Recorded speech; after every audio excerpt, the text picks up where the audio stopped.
c'est l'esprit qui est en lui qui fait de lui le démon. Bien-aimé, ce qui est en toi, c'est ce qui fait ta vraie valeur. C'est celui qui a accepté Christ qui a besoin de délivrance. Comment vaincre la malédiction qui suspend nos bénédictions dans les airs? Tel est le sujet que je vais aborder avec vous maintenant, chers téléspectateurs.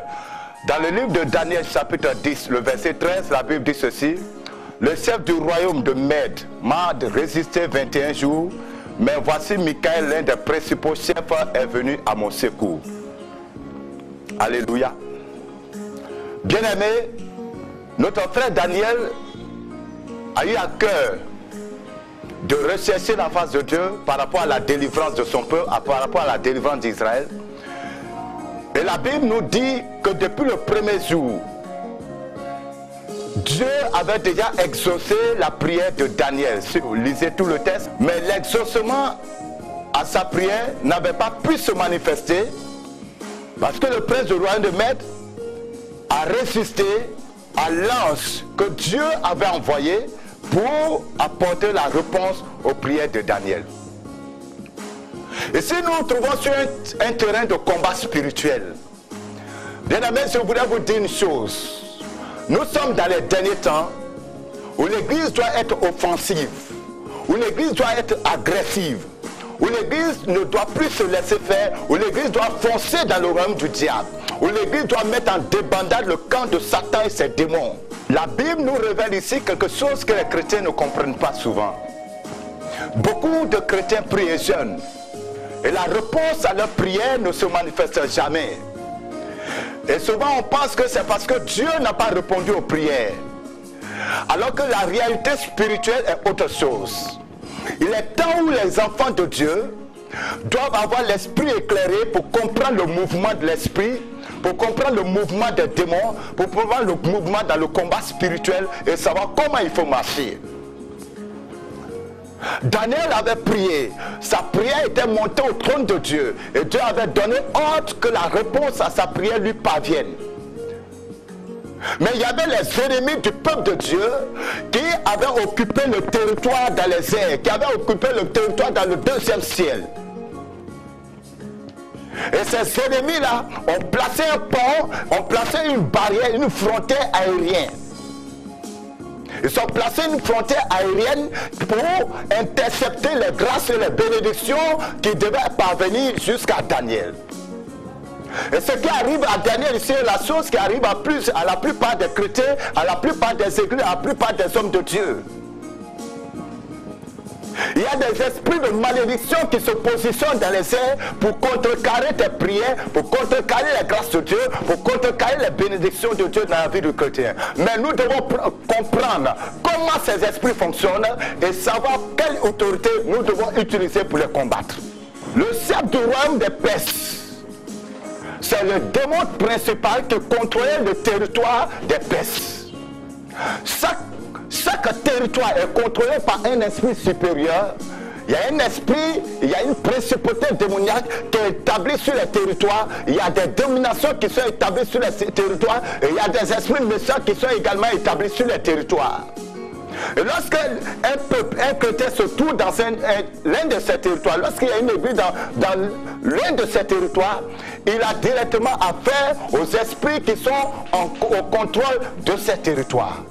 L'église ne peut pas prospérer, le chrétien ne peut pas prospérer, l'homme de Dieu ne peut pas prospérer sur ces territoires si l'église n'a pas eu la victoire sur le démon qui contrôle ces territoires, que nous pouvons appeler ici les démons territoriaux. Ou encore les esprits de domination qui ont certaines alliances avec les territoires, qui ont certaines alliances avec des lieux bien donnés et qui ont donc des droits légaux sur ces lieux et sur leurs habitants. La Bible nous fait comprendre que le monde entier gît sous la puissance du malin.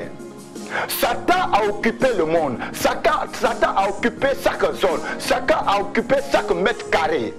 Et tu ne peux pas prospérer si tu n'as pas réussi à le déloger. Et tu ne peux pas avoir la victoire. Tu ne peux pas avoir, tu ne peux pas percer si tu n'as pas eu la victoire sur les puissances qui contrôlent ces territoires. Lorsque tu veux installer une église, tu veux installer un commerce, tu veux installer une affaire, tu as besoin de prendre le contrôle spirituel de ce territoire afin que les bénédictions que Dieu va libérer depuis son trône puissent véritablement atteindre le lieu où tu veux t'établir. Alléluia. Écoutez ce que disent les Écritures. La Bible dit dans Osée, chapitre 2, verset 23, « En ce jour-là, j'exaucerai, dit l'Éternel, j'exaucerai les cieux et les cieux exauceront la terre. » Et il continue, « Et la terre exaucera le blé, le mou et l'huile, et ils exauceront Israël. » Dieu ordonne aux cieux de bénir la terre. Satan donc sait que la bénédiction vient du ciel, que la grâce vient du ciel pour atteindre la terre. Que Satan sait que c'est lorsque le ciel libère la bénédiction et que la bénédiction atteint la terre que l'homme est béni à son tour. Le diable ayant cette connaissance du terrain spirituel va mettre un pont dans les airs de sorte que les bénédictions qui arrivent depuis le trône de Dieu soient interceptées par ces soldats qu'il a positionnés dans les airs. Et la plupart du temps, lorsque vous priez, vous n'avez pas délogé ces esprits qui dominent les airs, ces esprits qui contrôlent les airs. La bénédiction que vous demandez à Dieu reste dans ces airs. Maintenant, comment est-ce que le chrétien peut arriver à vaincre ces puissances qui sont dans les airs? Vous savez, la Bible même reconnaît de Satan qu'il est le prince de la puissance de l'air. Donc il a le contrôle de cette puissance, il a le contrôle de ses pouvoirs, de ses esprits qu'il manipule à sa guise pour détruire les destinées des enfants de Dieu en particulier et en général, pour agir sur le cours de la vie des gens dans ce monde. Lorsque Daniel donc s'est mis à prier et que Dieu a apporté la réponse à sa prière par un ange, l'ange a été bloqué là à cette frontière aérienne. Et pendant 21 jours, Daniel était obligé de supplier Dieu, de crier à l'Éternel jusqu'à ce que les portes s'ouvrent et que la bénédiction arrive. Et la Bible dit, le chef du royaume de Perse m'a résisté 21 jours, mais voici Michael, l'un des principaux chefs, est venu à mon secours. Alléluia. Même l'ange envoyé par Dieu a eu besoin du secours d'un autre ange pour pouvoir triompher. Cela nous rappelle la nécessité pour l'Église, la nécessité pour les serviteurs de Dieu de s'unir dans le combat spirituel. Mais là n'est pas notre sujet aujourd'hui.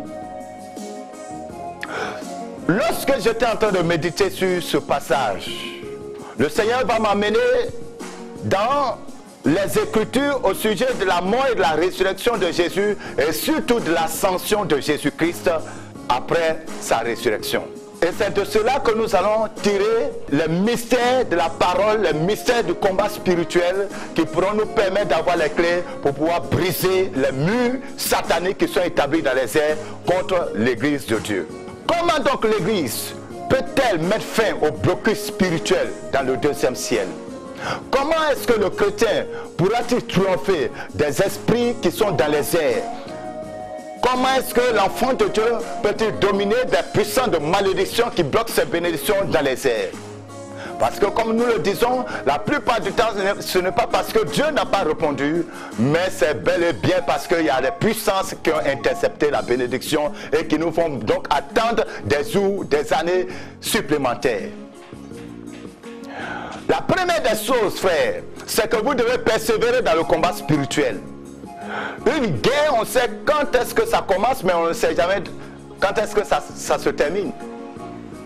Lorsque vous êtes engagé contre les puissants des airs, lorsque vous êtes engagé contre les principautés démoniaques qui sont établies dans les airs, au fait, lorsque vous êtes engagé dans un combat spirituel, persévérer dans le combat jusqu'à ce que Dieu vous réponde, parce que le secours viendra sûrement. Alléluia. Quelle que soit la durée, quelles que soient les difficultés, quelle que soit l'ampleur du combat, ne fléchissez point, ne baissez point les mains, ne faiblissez point les genoux. Fortifiez-vous dans les promesses de Dieu, parce que Jésus a dit, je suis avec vous tous les jours jusqu'à la fin du monde. Sachez que le Seigneur est avec vous, sachez que le Seigneur combat auprès de vous, et le Seigneur à chaque fois va vous fortifier, va vous renouveler et va vous donner des forces supplémentaires pour continuer la lutte. Ne baissez pas la garde, ne vous laissez pas décourager. Le but de l'ennemi, en bloquant les grâces, en bloquant l'encens, en empêchant l'ange de descendre, dès le premier jour, c'était d'amener donc le serviteur de Dieu, d'amener Daniel à se décourager. Maintenant, Daniel, au lieu de se décourager, s'est renouvelé davantage dans la présence de Dieu. Il allait plus loin avec le Seigneur jusqu'à ce que la muraille soit brisée.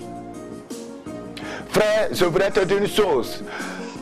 Si ton combat dure, si l'ennemi résiste davantage, sois davantage plus fort que lui. Sois plus fort que lui. C'est que Dieu veut te rapprocher. Dieu veut que tu te rapproches davantage de sa présence.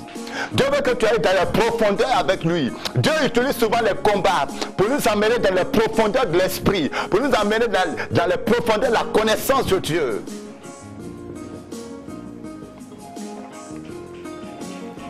Alléluia. C'est vrai, nous ne pouvons rien de nous-mêmes. Mais Christ a vaincu les ténèbres. Christ a vaincu Satan. Christ a vaincu les principautés. Christ a vaincu les dominations. Christ a vaincu les esprits méchants dans les lieux célestes.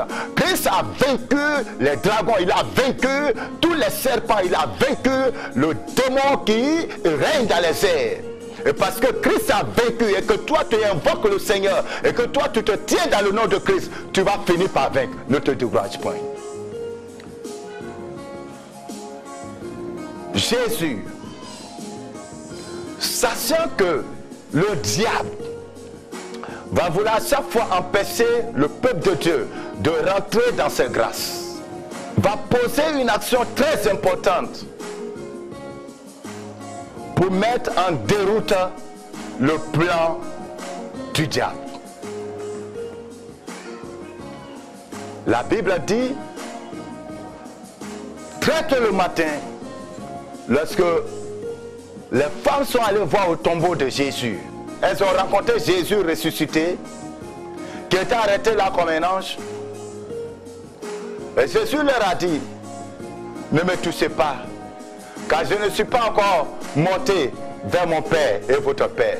Parce que Jésus devait monter pour apporter son sang, qui était le sacrifice qu'il a offert à la croix. Et nous allons lire ce que la Bible nous dit dans le livre d'Hébreux, chapitre 10. Je vais lire précisément à partir du verset 19. Ainsi donc, frères, puisque nous avons au moyen du sang de Jésus une libre entrée dans le sanctuaire par la route nouvelle et vivante qu'il a inaugurée pour nous au travers du voile, c'est-à-dire de sa chair, et puisque nous avons un souverain sacrificateur établi sur la maison de Dieu, approchons-nous avec un cœur sincère dans la plénitude de la foi, les cœurs purifiés d'une mauvaise conscience et le corps lavé d'une eau pure. Alléluia. La parole nous fait comprendre qu'une route nouvelle a été inaugurée. Un passage a été inauguré. Et ce passage a été inauguré par Christ, par le moyen de son sang. Alléluia. Au temps où Daniel faisait sa prière, Jésus n'était pas encore mort. Comprenez les choses, bien-aimés. Jésus n'était pas encore mort. Le sang n'avait pas encore été livré à Jérusalem. Donc Daniel devait rester constamment dans la prière jusqu'à ce que Dieu envoie un autre ange pour secourir celui qui apportait la bénédiction.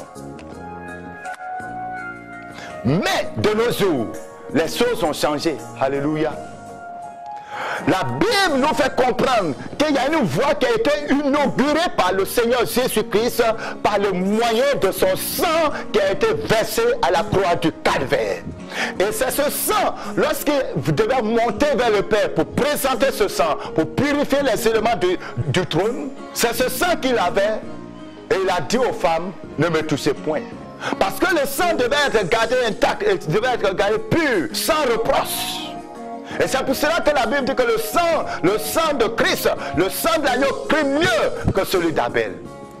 Jésus a ouvert une voie par excellence par laquelle l'Église peut passer pour atteindre le trône de Dieu sans être arrêtée. Alléluia.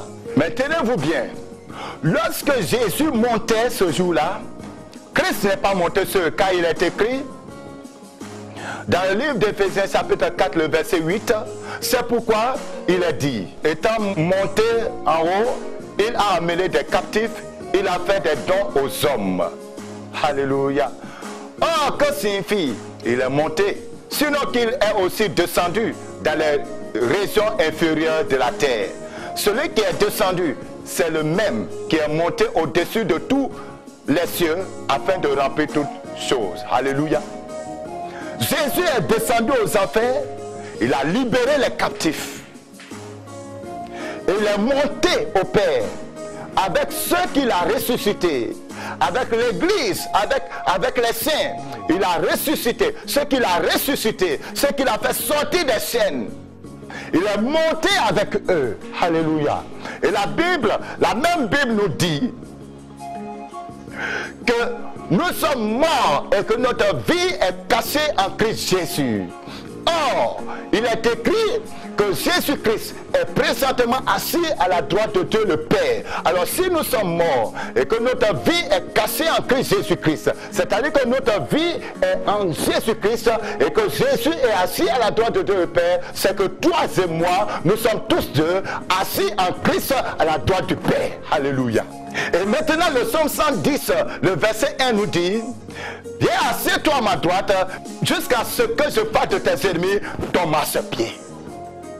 Étant en Christ, notre vie étant cachée en Christ, assis à la droite de Dieu, nous sommes dans la félicité de Dieu, nous sommes dans la faveur de Dieu, nous sommes dans les grâces de Dieu, nous sommes assis dans la domination de Dieu. Alléluia. Être assis à la droite, c'est être assis dans la domination. Être assis à la droite, c'est être assis dans la puissance. Être assis à la droite, c'est être assis dans la faveur de Dieu. Alléluia. C'est la position de domination, c'est la position de règne, c'est la position de faveur. Et nous sommes assis avec Christ dans cette position de domination. Et Dieu dit, asseyez-vous là jusqu'à ce que je fasse de vos ennemis vos marchepieds. Gloire à Dieu. Alléluia. Gloire à Dieu. Maintenant, écoutez bien ceci. Satan se croyant malin, lui il s'est établi dans les airs pour empêcher la bénédiction de descendre. Mais Christ en mourant, alléluia, Christ en mourant, il est descendu aux enfers, il a fait le sacrifice, il a ôté nos péchés, il est descendu aux enfers, il a pris les saints qui étaient là-bas, et nous par la foi, notre vie est incarnée en Christ. Il a pris donc nos vies, et en montant au ciel, il est monté non seulement avec son sang, mais aussi il est monté avec nos vies, il est monté avec nous dans le royaume de son Père. Donc cela veut dire que le jour où Christ montait au ciel, il n'est pas monté tout seul, mais il est monté avec la vie de tous les croyants. Alléluia. Donc présentement, tu n'es plus sous la terre, mais tu es dans le royaume de Dieu. Tu es dans la félicité de Dieu. Tu es assis à la droite de Dieu. Tu es assis dans la domination. Tu es assis dans le royaume de Dieu.